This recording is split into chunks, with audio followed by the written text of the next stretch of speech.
कि हम देश पे अपनी जान लुटा पाए। हम अपनी देशभक्ति कैसे दिखाएं? सोचिए, एक सिविलियंस अपनी देशभक्ति कैसे दिखाए? ना हमारे पास सरहद पे जाने का मौका है, ना दुश्मन पे गोली चलाने का मौका है, ना सीने पे गोली खाने का मौका है, यानी देश पे मरने का एक भी मौका हमारे पास नहीं है। हमारे पास यदि है तो देश पे जीने के लिए मौका है। तो देश के लिए जीना शुरू करना पड़ेगा, इस शहर के लिए कुछ करना शुरू करना पड़ेगा। 1000 सोसाइटीज है और ऐसे ही हमारे यहाँ लाखों हाउस होल्ड है। इतनी बड़ी योजना सरकार दे रही है, यदि हम सब लोग सोलर लगा लें और दूसरे को भी मोटिवेट कर लें तो आप सोचिए इस दिल्ली शहर के लिए कितनी फैसिलिटी हो जाएगी। आज दिल्ली कोई पावर मैन्युफैक्चरिंग नहीं कर रहा है, सब बाकी राज्यों से खरीद के लाते हैं हम लोग, और इसलिए ये हमारे लिए बड़ी प्रेशियस है। जिस चीज को खरीद के ला रहे हैं तो कीमती है।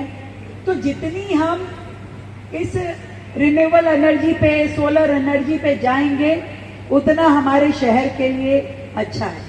अभी हाल ही में दिल्ली सरकार की ओर से हमने 1 जुलाई से ईवी पॉलिसी लॉन्च की। आपने सुना? किस किस ने सुना?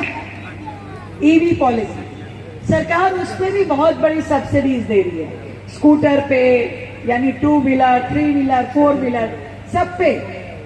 और जब मुझे किसी रिपोर्टर ने पूछा कि भाई ईवी पॉलिसी तो ला रहे हो पर ये इतनी बिजली कहां से लाओगे, तो मैंने यही बात कही थी कि जितने ज्यादा लोग सोलर पे जाएंगे उतनी ही बिजली की खपत को हम रिड्यूस कर पाएंगे और वो ईवी में लगा पाएंगे। आज के समय में दिल्ली की जरूरत है कि हम इस सस्टेनेबल ग्रोथ की ओर आगे बढ़े। ये दिल्ली शहर वर्षों से बड़ा अनप्लैन्ड, बस रैंडमली चलता जा रहा था। क्या जरूरतें हैं, क्या काम करने हैं, कैसे करने हैं, किसी को मालूम नहीं था। इसीलिए वेस्ट मैनेजमेंट से लेकर के, जब आप कूड़े के पहाड़ की बात करते हैं तो वो प्रॉब्लम है वेस्ट मैनेजमेंट का। जिस शहर में रोजाना का 14,000 मीट्रिक टन कूड़ा पैदा होता हो और डिस्पोज खाली 6,000 मीट्रिक टन हो रहा हो, तो रोजाना का 8,000 मीट्रिक टन तो कूड़े का पहाड़ ही बनेगा। अगर आप अपनी सोसाइटी में से कूड़ा थोड़ा सा कूड़े वाली गाड़ी को दें और बाकी जमा करते रहें तो पहाड़ तो बन ही जाएगा ना।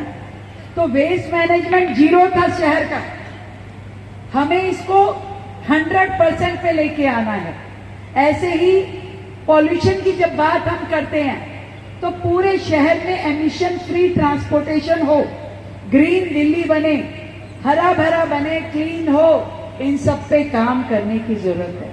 और पिछले 1 साल के अपने कार्यकाल में हमने 360 डिग्री ये काम करने की कोशिश की है।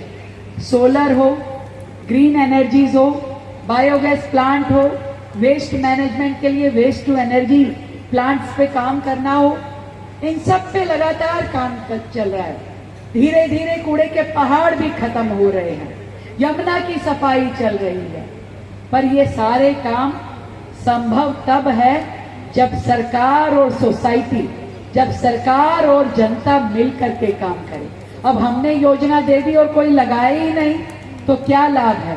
जब आज इस सोसाइटी ने वो प्लांट लगाया तो उसका लाभ यहाँ पे 375 फैमिलीज को मिल पा रहा है, और उसके लाभ के साथ इस सोसाइटी को, यानी जो इस दिल्ली शहर की सोसाइटी है, इसको भी फायदा मिल रहा है। तो मैं तो आपसे एक और चीज मांगना चाहती हूँ कि अब आप लोग बाकी लोगों को मोटिवेट करें और बाकी कॉलोनीज में, बाकी लोगों के प्राइवेट घरों में, सरकारी बिल्डिंग्स में तो हम कर रहे हैं। हमारा टारगेट है कि 100% गवर्नमेंट बिल्डिंग्स पे हम सोलर प्लांट लगा दें, हर स्कूल पे, हर हमारी गवर्नमेंट बिल्डिंग पे, ताकि बिजली के कंजम्पशन को हम कम कर पाएं।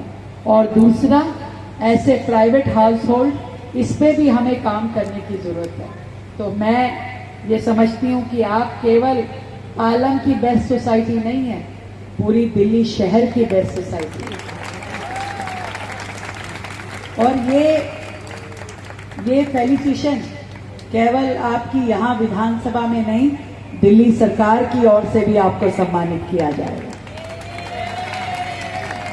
और मैं सच में ये चाहती हूँ कि आप सब बाकी लोगों को मोटिवेट करें, क्योंकि ये जो योजना है मार्च 2027 में खत्म हो रही है।